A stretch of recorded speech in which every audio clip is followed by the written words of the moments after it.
So let's learn about the offset tool in this video. For now, let's make some geometries. And then we'll see how this tool actually works.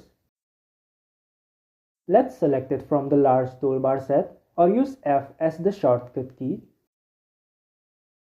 The one thing that you'll notice while you're hovering with your cursor on this face is that there is a small red geometry appearing on every single edge of this rectangle.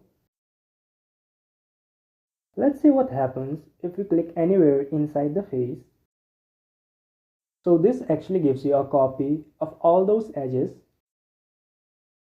Now you can make an offset inside or outside of the rectangle.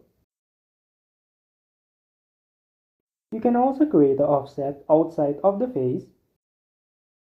In order to do so, click anywhere on the face again. Just make sure that the tool was still activated. If not, make sure to select it again.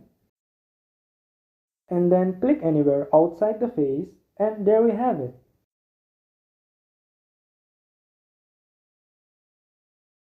The same method can also be repeated on all kinds of shapes. Just click anywhere on the face, and then you can click inwards or outwards. Just keep in mind that don't click and hold on your mouse button while moving with the cursor. It can cause a lot of problems. Now let's undo this all and let's see how we can use the precise offset to make quick exterior walls in SketchUp.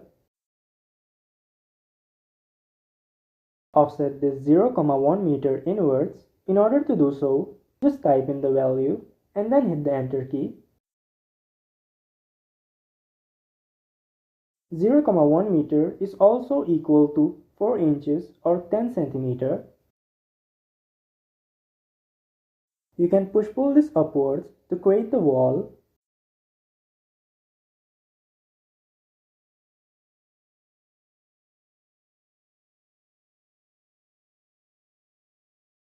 By the way, you cannot offset single lines in SketchUp. You actually need minimum 2 lines to do so. Let's just pre-select these both lines and then offset it.